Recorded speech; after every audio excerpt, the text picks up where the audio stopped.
पाकिस्तान है, बिल्कुल नहीं घबराऊंगा। हिंदुस्तान के फौजियों, कच्चा जवाब आऊंगा।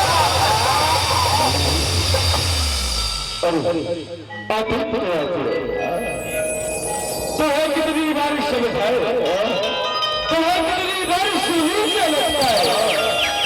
कमला तो कहीं बातों से नहीं मानता।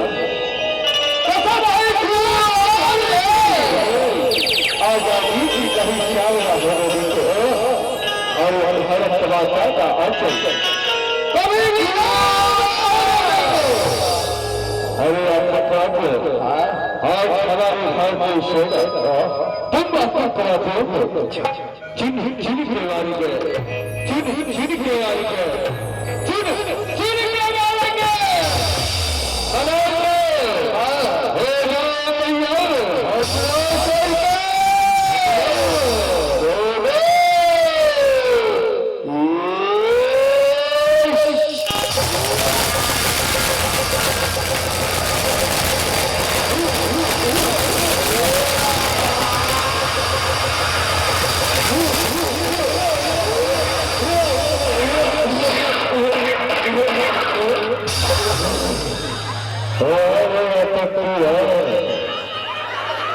क्या बोल रहे हैं?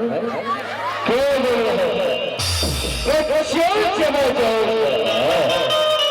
हम जवाब में बताओ जब तक इस भारत तक हम वीर फौजी लाल जिंदा है तब तक तुम हमारी मातृभूमि का एक कौन भी माता नहीं कर सकते।